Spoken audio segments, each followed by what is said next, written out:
అమరావతిలో భూ సమీకరణ గడువైతే ముగిసింది. ఇక భూ సేకరణే.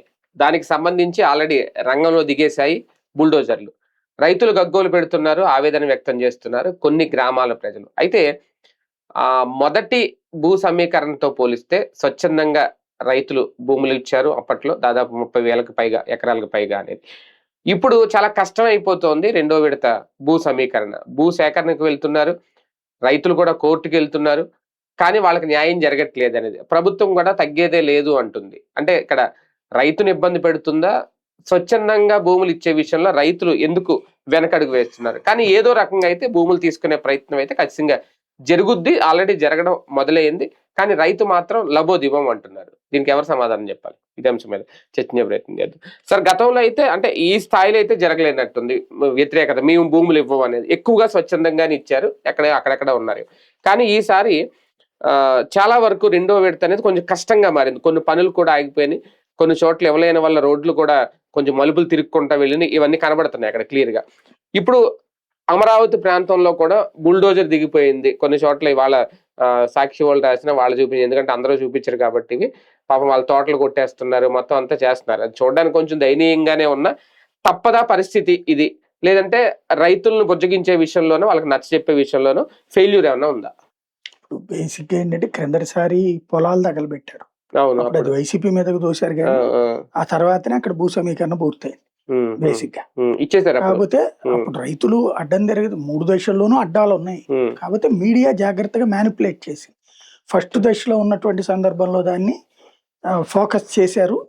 బట్ ఆ తర్వాత అంటే మెయిన్ ఒకటండి, ఇందులో భూములు ఇచ్చినటువంటి వాళ్ళలో ఫస్ట్ స్వచ్ఛందంగా ఇచ్చిన వాళ్ళు ఎవరంటే ఇక్కడ భూములు కౌలుకిచ్చి దేశ విదేశాల్లో ఉన్నటువంటి వాళ్ళు. భూ యజమాని రైతు వేరు. ఇక్కడ కౌలుకి ఇచ్చేవాళ్ళు వాళ్ళు వీళ్ళ ద్వారా వచ్చే 25,000-30,000 కౌలు ఎట్లాగూ ప్రభుత్వం ఇస్తానంటుంది. ప్లస్ ఆ 1,200 గజాలు 1,400 గజాలు ప్లస్ కమర్షియల్ 200 గజాలు అవి లెక్కేసుకుంటే హైదరాబాద్ తరహాలో ప్లాట్లు అవుతాయి. ₹1,00,00,000 మినిమం వస్తుంది. ఇచ్చుకుంటే తప్పే ఉంది, ఇక్కడ అమ్ముకుంటే 5 లక్షలకు మించి రాదు అన్న ఉద్దేశంతో మొదట ఇచ్చినటువంటి వాళ్ళు దాదాపుగా నాకు తెలిసి ఓ 10,000 ఎకరాలు మాత్రం 10-15,000 ఎకరాలు అట్లా ఇచ్చేశారు. అది ఒకటి సామాజిక వర్గ సమీకరణం ఉంది, బాబు గారి మీద నమ్మకం ఉంది. వాళ్ళని చూసి అట్లాంటి ఇతర రాష్ట్రాలు ఇతర దేశాల్లో ఉన్నటువంటి ఇతర సామాజిక వర్గాల వాళ్ళు కూడా ఇచ్చేశారు. ఇది మొదటి దశలో సక్సెస్ఫుల్. అయితే అది ఒక 15,000 అనుకోండి, 15,000-20,000 అనుకోండి. మిగతా వాటి దగ్గర అడ్డాలు వచ్చినాయి. ఇస్తే మాకేంటి అంటే లేదు అని ఇక గ్రామాల్లో ప్రెషర్ పెరిగింది. అప్పుడు గుర్తుంటే తర్వాత ఉద్యమాల్లో కీలకమైన పాత్ర పోషించిన 3-4 మహిళలు అంతకుముందు పచ్చి తిట్లు తిడతా వీడియోలు చేశారు. మనం గుర్తెచ్చుకుంటే సోషల్ మీడియాలోనే వచ్చినాయి వాళ్ళ వీడియోలు కూడా. ఆ తర్వాతకు వచ్చేటప్పటికి చివరికి ఆ పొలాలు తగలబెట్టినటువంటి పరిస్థితి. వీళ్ళు పంటలు వేస్తూనే ఉన్నారు, పంట అయ్యాక గానీ ఇవ్వమంటున్నారు. అట్లా సాగిపోతుందనేసి 2 ఏళ్ళు చూసిన తర్వాత తగలబెట్టినటువంటి పరిస్థితి. కాబట్టి దాన్ని వైసీపీ మీదకో లేకపోతే అతని పేరెవరు అక్కడ అతను ఉన్నాడు కదా, అతను నోట్లో తుపాకీ పెట్టాడు అని తర్వాత బాపట్ల ఎంపీ అయ్యాడు కదా సురేష్. సురేష్ లాంటి వాడి మీద కేసులు అది జరిగింది. తగలబెట్టింది వీళ్ళయ్యి నా మీద పెట్టారని అతను గొడవ చేస్తేనే జగన్ అతనికి ఇప్పించినట్టు మంత్రి ఇది ఎంపీ సీట్ ఇచ్చి ఇది నడిచినాయి. ఇది ఓపెన్ సీక్రెట్ కదా, మనం ఏం దాచుకునేది కాదు. అక్కడ ఆ తర్వాత ఇక ఎందుకు వచ్చిన గొడవ చుట్టూతో వాళ్ళందరూ ఇచ్చేసాక నేను ఒక్కడిని ఆపుకుంటే ఎందుకని ఇక థర్డ్ ఫేజ్ లో అందరు ఇచ్చేసారు. అది జరిగిపోయింది అప్పుడు. అయితే తర్వాత ఎక్కడ ప్రాబ్లం వచ్చిందంటే ఈ దఫా భూ సమీకరణ అంటే 5 ఏళ్ళు జగన్ ఆపేయడం అన్నది ఒక పెద్ద సమస్య అయిపోయింది. అక్కడి నుంచి అపనమ్మకం పెరిగింది. ఈ అపనమ్మకాన్ని మళ్ళీ సెటరేట్ చేసే పని చంద్రబాబు గారు చేస్తున్నారు. సీరియస్ గా వర్క్ జరుగుతున్నాయి. ఒక రకంగా చెప్పాలంటే యుద్ధ ప్రాతిపదికన జరుగుతున్నాయి అని చెప్పాలి. వీళ్ళ అదృష్టవశాత్తు ఈసారి కరువు రావడం వల్ల ప్రకృతి వైపరీత్యం మామూలుగా అయితే ఈ పాటికి ఆగిపోవాలి పనులు. మన 3 నెలల్లో జరగాలి, ఇప్పుడు కూడా జరుగుతున్నాయి. ఆ ఆస్పెక్ట్ లో భగవంతుడు కూడా సహకరిస్తున్నాడు అమరావతి నిర్మాణానికి. ఈ ఆస్పెక్ట్ లో చూసుకోవాలి. ఇకపోతే ఎక్స్పాన్షన్ దశ అన్నటువంటి దాంట్లో ఒక కన్ఫ్యూజన్ క్రియేట్ చేశారు. నువ్వు విజయవాడ గుంటూరుని కలపకుండా అక్కడే ఎయిర్పోర్ట్ తీసుకొచ్చి పెడతాం, అక్కడే రైల్వే స్టేషన్ పెడతాం, అక్కడే స్టేడియం కడతాం అనేటప్పటికీ ఒకటి మిగతా ప్రాంతాల్లో ఒక అసంతృప్తి వచ్చింది. దాన్నే మావిగన్ అంటూ జగన్ తెర మీదకి తీసుకొచ్చారు. విజయవాడ గుంటూరు కలపాల్సిందే, మచిలీపట్నం కూడా కలుపుతాం అనేసి. అక్కడ ఒక ఎత్తు అయింది. ఇంకొకటి ఏమైంది, ఉండవల్లి తర్వాత ఈ పెరుమాక ప్రాంతాలకు వచ్చేటప్పటికి ఇవి స్టార్టింగ్ పాయింట్స్ అవ్వటం. హైవే కానుకుని ఉంటాం, వీళ్ళకి ఆల్రెడీ కాస్ట్లీ ఏరియా. ఓకే. వాటికి ఈ రాజధాని ఈ గొడవ రాకముందు వాళ్ళది 30-40 లక్షల నుంచి ఎక్కువ, అదే 30-40 లక్షల రేంజ్ లో ఉండేది.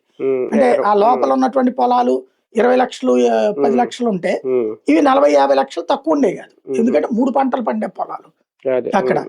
ఏడాది పొడుగునా ఏదో ఒకటి ఉంటది, కూరలో, అరటి పళ్ళు, లేకపోతే పూలు, ఏదో ఒకటి ఉండేటటువంటి ఏరియా కాబట్టి నిరంతర ఆదాయం. దాని మీద వాళ్ళ కుటుంబాలు గడిచిపోయినాయి, తరతరాలు గడిచిపోయినాయి. విద్య, ఉద్యోగం, వ్యాపారం అన్ని దాని మీద బతికేసినటువంటి కుటుంబాలు ఎవరైతే ఉన్నారో వాళ్ళు ఏమనుకున్నారు, ఇప్పుడు ఈ ఇష్యూ నడుస్తున్నప్పుడు వాళ్ళ మిగతాది భూ సేకరణ వాళ్ళకి 1200 గజాలు, 1-2 కోట్ల లెక్కేసుకుంటే ఇది వచ్చేటికి 4-5 కోట్ల రూపాయలు లెక్కన. ఆ అమరావతి రాజధాని పూర్తయితే వీళ్ళ మీద నుంచి పోవాలి కాబట్టి వీళ్ళు అప్పుడు ఏ షాపింగ్ కాంప్లెక్స్ కట్టుకున్న 4800 గజాలంటే ఏం ఆషామాషిన డిమార్ట్ కట్టేయచ్చు. దాంట్లో అరెకరం కడతారు, అరెకరం పార్కింగ్ ఇచ్చుకుంటారు, మెట్రోలు కట్టేయచ్చు. చాలా వీళ్ళకి నెలకు వచ్చేటప్పటికి 1 లక్ష రూపాయలు, 1,50,000 తక్కువ కాకుండా అద్దె వస్తుంది. డిమార్ట్ అంటే 1,50,000 అద్దె తక్కువ ఇస్తాడు, హ్యాపీగా అట్లా ఇవ్వచ్చు అనేటటువంటి రూట్ లో వీళ్ళు అనుకున్నారు. ప్రభుత్వం ఇప్పుడు వచ్చి 5 తీసుకుందాం అనుకుంటుంది. సమస్య ఎక్కడ వచ్చిందంటే ఆ స్థాయి ఆదాయం వీళ్ళు ఎక్స్పెక్ట్ చేసేది ప్రభుత్వం ఇస్తే గొడవ లేదు. ప్రభుత్వం ఏమంటది, రిజిస్ట్రేషన్ వాల్యూ లెక్క చూస్తే నేను ఎవరో ఒక కామెంట్ చూసా, వాళ్ళకి జగన్ ని నమ్ముకుని నష్టపోయారు వీళ్ళు, అక్కడ 5.5 కోట్లు వచ్చేది ఒక్కొక్కరికి ఎకరం ఉన్న వాళ్ళకి, అదే ఇప్పుడైతే నష్టపరిహారం కింద 2.5 కోట్లు ఇస్తారని చెప్పేసి 2.5 కోట్లు ఇస్తే వాళ్ళు పండగ క్యాష్ తీసుకుని హ్యాపీ.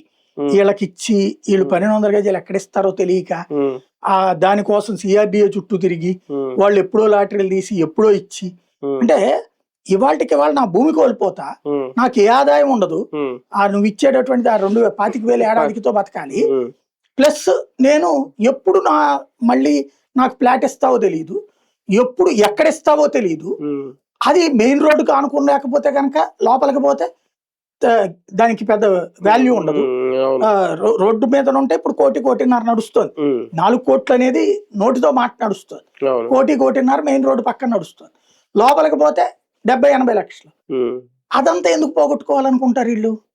అంటే ఓన్లీ వీళ్ళకే ఇబ్బంది. ఇప్పుడు మెయిన్ రోడ్ దగ్గరలో ఉన్న పొలం, ఇప్పుడు లోపల ఎక్కడ ఉన్న వాళ్ళకి ఎక్కడ వచ్చినా ఆల్రెడీ ఇస్తానికి ముందుకు వచ్చారు కూడా, వీళ్ళకి రోడ్డు పక్కన వాళ్ళే. అలాగని వాళ్ళకో రేటు వీళ్ళకో రేటు ఇవ్వలేదు కదా, ఇవ్వాలి కదా. మరి ప్రభుత్వం అంటే ఇప్పుడు రియల్ ఎస్టేట్ అంటే ఇప్పుడు వీళ్ళకి ఎట్లా ఇచ్చారు? లింగమనేని వాళ్ళందరినీ ఎందుకు వదిలేశారు? వెంచర్లను వదిలేశారు. మరి మామూలు రైతులు ఎందుకు పట్టుకున్నారు? ఈ పొలాలు 25 మంది రైతులు ఒక ఎత్తు, ఒక రియల్ ఎస్టేట్ వ్యాపారం ఒక ఎత్తు.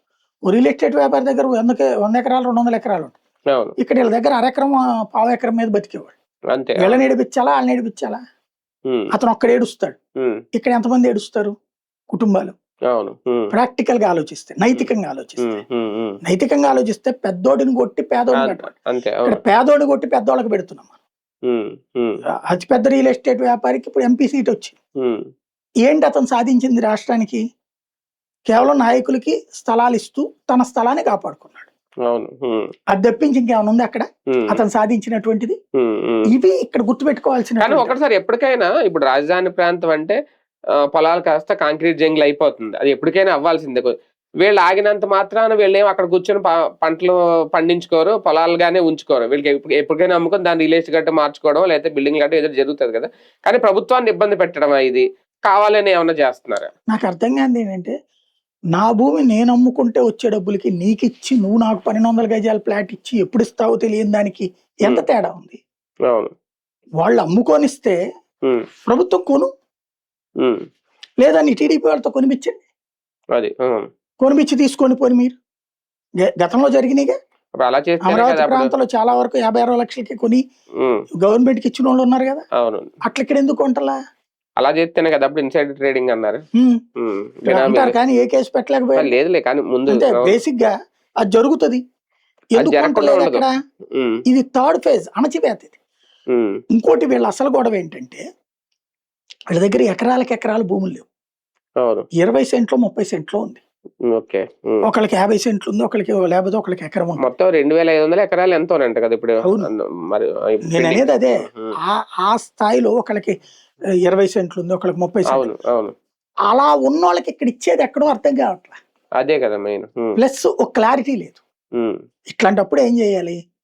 ఇప్పుడు అక్కడ హైయెస్ట్ రేట్ వాల్యూ 70 లక్షలు 60 లక్షలు వేసుకుని ఇప్పుడు వీళ్ళు చెప్పినట్టే 1 ఎకరం ఉంది 2.5 కోట్ల రూపాయలు, ఇదిగో చెక్కు తీసుకో, నాకు ఇచ్చే భూమి కావాల్సిందే నాకు.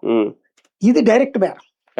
డైరెక్ట్ బేరం. ఇప్పుడు విజయవాడలో సింగినగర్ ఎన్నిట్లో ఇదివరకు పొలాలు ఉండేవి, ఆ పొలాలన్నీ కొన్నది ప్రభుత్వం. అప్పుడు రైతులు ఎవ్వడు గొడవ. కానీ ఇప్పుడు అవార్డు రూపంలో కోర్టు ద్వారా డబ్బులు ఇచ్చి తీసేసుకునే ఈ భూసేకరణ ఏదైతుందో అది ఏ రేటు ప్రకారం ఇస్తారు? దానికి వీళ్ళు ఓకేనా? రిజిస్ట్రేషన్ వాల్యూకి 3 times ఇవ్వాలి లెక్క ప్రకారం. అవును, అది 2013 చట్టం ప్రకారం అయితే అలా ఇవ్వాలి. అలాగే ఇవ్వాలి, వాళ్ళు తీసుకుంటున్నారు. అంటే ఏ రిజిస్ట్రేషన్ వాల్యూ లెక్కేస్తారు? గవర్నమెంట్ రిజిస్ట్రేషన్ వాల్యూనే లెక్కేస్తారు. అది వీళ్ళకి నచ్చని ఒప్పుకోండి. ఇప్పుడు ఇవాళ ఆల్రెడీ మార్కెట్ వాల్యూ ప్రభుత్వ మార్కెట్ వాల్యూ అంటే రిజిస్ట్రేషన్ వాల్యూ అండి. ఒరిజినల్ మార్కెట్ వాల్యూ అంటే దానికి 3 ఇంతలు ఉంటుంది. అది ఎవరు అది కదా వాళ్ళు అనేది. అలా అనుకుంటే 12 కోట్లు ఇవ్వాలి అంటే వీళ్ళు చెప్పి దాని ప్రకారం అయితే అది ఇవ్వడం అనేది అసలు. వాళ్ళు చెప్పిన ఆ కామెంట్ దగ్గర నేను చూసా, కింద జనాలే ఎంత అవేర్నెస్ కున్నారంటే 5.5 కోట్లు వచ్చేది 2.5 కోట్లు అండి, మరి 5.5 కోట్లు అన్నప్పుడు 15.5 కోట్లు ఇవ్వాలి కదా, అక్కడ 16.5 కోట్లు ఇవ్వాలి కదా, అంతే మరి 2.5 కోట్లు ఇవ్వడం ఏంటి, ఇది మోసం కాదా అని అడిగారు. ఆ లెక్క చూస్తే మోసమే. కాబట్టి ఇక్కడ సమస్య ఎక్కడ వస్తుందంటే ఇమ్మీడియట్ సెక్యూరిటీ అనేది పోతోంది. ఈ రైతుల గొడవ అంతా అది ఇమ్మీడియట్ సెక్యూరిటీ పోతుంది. ఇప్పుడు ఇవాల్టి వరకు ఇప్పుడు ఎక్కడే ఎందుకండి, రాజధానిలో ఎంతమంది ఇచ్చినటువంటి వాళ్ళు ఎంతమంది అప్పులు పాలయ్యారు రైతులు. ఫ్లాట్ కాగితం చేతిలో ఉంది, ఆ ల్యాండ్ ఎక్కడ ఉందో తెలియదు. ఈ లోపు నెలకి ఏడాదికి 25,000 రూపాయలు, నెలకు 2.5 ఇట్టబోతుంది. ఇప్పుడు 50,000 చేశారు, ఇప్పుడు 50,000 అనుకుందాం, ఇవాళ నెలకి 4.5 రూపాయలు అంతే. బతుకుతారా 4.5 అంటే మామూలుగా వీళ్ళు ఎలా లెక్కేస్తున్నారు చేసుకున్నంత రాదు కదా అనేది కదా వీళ్ళ లెక్క. వాళ్ళ లెక్కదండి, కానీ వాళ్ళంతటి వాళ్ళు వ్యవసాయం చేసుకునే వాళ్ళకి అదే వ్యవసాయం చేసుకునే వాళ్ళకి ఓకే. అసలు గొడవ పడేదంతా వాళ్ళే. చెప్పినట్టు కౌలుకి భూములు ఇచ్చినోడికి ఏ ప్రాబ్లం అడిచేస్తాడు, వాడికి పర్మనెంట్ సెక్యూరిటీ ఉంటది. ఇంకో 10 ఏళ్ళ ఏడాదికి 50,000 పడిపోతాయి, ఇంకా పెరుగుతాయి, 60,000 కూడా అవుతాయి. ఇప్పుడు వీళ్ళకి 25,000 ఇస్తారు, అప్పుడు 25,000 ఇచ్చిన వాళ్ళకి ఇప్పుడు 50,000 ఇస్తున్నారు, పెంచారు. ఇప్పుడు ఇంకొక 5,000 కూడా పెంచారట. అందులో జరీబ్ రైతులకు ఇలా ఉన్నాయి. ఎట్లా ఉన్నది ఇప్పుడు వీళ్ళదంతా ఎట్లాంటిదంటే ఇప్పుడు మల్లెపూల తోట లేకపోతే ఇంకోటి ఉంది, ఏడాది పొడవునా ఆదాయమే కదా. నెలలా ఒక 25,000-30,000 రూపాయలు సంపాదించుకుని హ్యాపీగా బతుకుతున్న వాళ్ళు అంటే 1,00,000 రూపాయలు వస్తాయి వ్యాపారం. దాంట్లో కూలి వాళ్ళు కావచ్చు, ఖర్చులు కావచ్చు, అన్ని పోను 25,000-30,000 ఈజీగా మిగులుతాయి పంట మీద నెలకి. ఇది ఏడాదికి కాదు, నెలకి 25,000-30,000 మిగుల్చుకునేటటువంటి వాడికి ఏడాదికి 25,000 ఇస్తాను నాకు ఇచ్చేసే భూమి, ఆ తర్వాత నీ భూమిలో 4,800 గజాలు తీసుకుని నేను 1,200 గజాలు ఇస్తానంటే ఎట్లా? సఫిషియంట్ పర్సన్ కి ప్రాబ్లం లేదండి, దాని మీదనే ఆధారపడే వాళ్ళే ఈ తిరుగుబాటు. మామూలుగా లీగల్ గా వెళ్ళి తీసుకోవడం వేరు, లేదు నిజంగా ఇలాగా దౌర్జన్యాలు చేసి తీసుకోవడం రేపొద్దున్న వ్యతిరేక తిరుగుబాటు. చెరువులు దవ్వేస్తున్నారంట చుట్టూరు, లేదంటే వీళ్ళ ఈ ఇవ్వని పొలాల్లో స్థలాల్లో రిటర్నబుల్ ఫ్లాట్లు కేటాయించేస్తున్నారట, అదొక రకంగా దౌర్జన్య పూరితం అవుతుంది. మన రాష్ట్రంలో ఒక అదృష్టం ఉందండి, ఇది వైసీపీ పనిచేస్తుంటే ఆ రైతుల కంట తడి గురించి కుప్పలు తెప్పల స్టోరీలు వచ్చాయి. ఆల్రెడీ భూములు తీసుకున్న రైతులకి జగన్ టైంలో కూడా డబ్బులు వచ్చినాయి, అట్లాగే 10 ఏళ్ల దాన్ని 15 ఏళ్ళు పెంచాడు అతను, గుర్తుంది కదా. కౌలు అనేది 10 ఏళ్ల దాన్ని 15 ఏళ్ళకి పెంచాడు. అలా చేసినా కూడా అతన్ని ఈ రైతుల ఉద్యమం దీంతో విపరీతమైన నెగిటివిటీ క్రియేట్ అయ్యింది. అదే వీళ్ళకి చూడండి, ఇప్పుడు ఆ రైతులే దుర్మార్గులు, వాళ్లే రాష్ట్ర అభివృద్ధిని అడ్డుకుంటున్న వాళ్ళు, అమరావతిని అడ్డుకుంటున్నటువంటి వాళ్ళు. ఇదివరకు అమరావతిని తీసుకెళ్లి తాడేపల్లిలో కలిపినా, గుంటూరులో కలిపినా జగన్ కొరిగేది ఏం లేదు, ఒక నగరం తయారవుతుంది అంతే. దాన్ని వ్యతిరేకించిన వాళ్ళు కరెక్ట్ అయినటువంటి వాళ్ళు, ఆ 29 గ్రామాలే ఉండాలనుకుంటున్న వాళ్ళు కరెక్ట్ అయిన వాళ్ళు. వీళ్ళు చేసేదానికి వ్యతిరేకంగా శాంతం సర్వనాశనం అయిపోతున్నట్టు ఇప్పుడు ఆ కుటుంబాలు. దారుణం అంటే ఇవాళ దాకా కడుపు నిండా తింటున్నారు, పిల్లల్ని పోషించుకుంటున్నారు, చదువులు, కొంతమంది పెళ్లిళ్ళకి కూతుళ్ళ కట్నాలకు ఇచ్చిన వాళ్ళు ఉన్నారు. ఇప్పుడు అంత ముందు ఆ వార్తలు వీళ్ళే రాశారుగా, కట్నాలకు ఇచ్చిన వాళ్ళు అల్లాడారనేసి. మరి ఇవాళ వీళ్ళ జీవితాల్లో వీళ్ళు తీసుకెళ్లి నింపుతుంటే ఈనాడు జ్యోతి వార్త అన్న రాసిందని చూడండి. మన రాష్ట్రంలో ఏంటయ్యా అంటే, మాకు నచ్చిన వాడు చేసే దౌర్జన్యం అద్భుతం, మాకు నచ్చని వాడు విమర్శించినా సరే మాకు దుర్మార్గం, మేము ఎలా చెప్తే అలా ఉండి బ్రతకండి. ఒకప్పుడు రౌడీలు ఫ్యాక్షనిస్టులు ఉన్నటువంటి సందర్భంలో జనాలు ఎలాంటి మానసికమైనటువంటి ఒత్తిడికి గురయ్యేవాళ్ళు, ఇవాళ మీడియా, సోషల్ మీడియా ద్వారా ప్రభుత్వాలు చేస్తున్నది ఒక పెద్ద దందా. ఇటు రైతులు కోర్టుకు వెళ్తున్నారు, ఇటు భూసేకరణకి కోర్టు ద్వారానే డబ్బులు ఇచ్చి తీసుకుంటాం అని కూడా ప్రభుత్వం చెప్తుంది. ఒకప్పుడు కూడా అంటే వీళ్ళని కాదు, కొంతమంది రైతులు జగన్ టైంలో వాళ్ళు కూడా కోర్టుకు వెళ్ళారు. మా భూములు మాకు ఇప్పించండి, అడ్డుకుంటున్నాడు జగన్, వచ్చింది అది రావట్లేదు. ఎవరు కోర్టుకు వెళ్ళినా ఇటువంటి అంటే పరిష్కారం అనేది అంత త్వరగా జరగదా? అంటే సార్ ఒకటే ముక్క, ఒక మనిషి జీవితంలో భూమి అనేది ఒక ఆస్తి. అతను అతని తర్వాత తరాలకి ఇచ్చే ఒక వారసత్వం, అదే వాళ్ళ లైఫ్. దాని విషయంలో ఎప్పుడూ వివాదం ఉంటుంది, ఎప్పుడూ వివాదం ఉంటుంది. భూమి పోతున్న మనిషి బాధ, భూమి కొనుగోలు చేసిన మనిషి సంతృప్తి, ఈ రెండు చూసుకోవాలి. ఈ రెండు చూసుకున్నప్పుడు ఖచ్చితంగా వివాదం వస్తుంది. ఇక్కడ ఏ ప్రభుత్వం ఉన్నా వస్తుంది. ఇక్కడ ప్రభుత్వాలు దాని సొల్యూషన్ కావాలంటే వీళ్ళు నిజంగా సక్రమంగా ఆ ప్లాట్లను ఇచ్చేసారనుకోండి, ఎవరు వద్దంటారు? ప్లాట్లు చేతికి ఇప్పుడు ఇచ్చారంటున్నారు, ఇది ఒకటో కన్స్ట్రక్షన్ లో జరుగుతుంది అంటున్నారు. మిగతా అన్ని కన్స్ట్రక్షన్ లోకి వచ్చేసి ప్రైవేట్ మార్కెట్ పెరిగింది అనుకో, స్టార్ట్ అయిపోతే అప్పుడు వీళ్ళు కూడా మేము ఇస్తాం తీసుకోండి పోవయ్యా అది కూడా అంటారు. అంటే ఇక్కడ రాజధాని కాబట్టి కోర్టులు కూడా చూసి చూడనట్టు వదిలేడు. మన రాష్ట్రంలో ఒక వ్యవస్థ ఉంటది, న్యాయస్థానంలో ఎవడు బలంగా వాదించగలుగుతాడో అదే సబ్జెక్ట్. అది ప్రభుత్వం దగ్గర ఉంది, వాళ్ళ దగ్గర లేదు. కానీ ఇప్పుడు మాత్రం ఇంకా భూసేకరణ అయితే జరిగి తీరుతుంది, భూములు అయితే తీసుకుంటది ప్రభుత్వం. రైట్. నిజంగా ఇది దౌర్జన్యం జరుగుతుందా, లేదంటే బుల్డోజు పాలన ఇక్కడ కూడా కొనసాగుతుందా, రైతుల ఆవేదన వెనక వాస్తవం ఎంత ఉంది, ఇవన్నీ పక్కన పెడితే భూసేకరణ అయితే ఖచ్చితంగా జరిగి తీరుతుంది. రెండో విడతలో భూ సమీకరణ లేదంటే భూసేకరణ విషయంలో ప్రభుత్వం కూడా సీరియస్ గానే ముందుకెళ్తుంది అనేది అయితే అర్థమవుతుంది.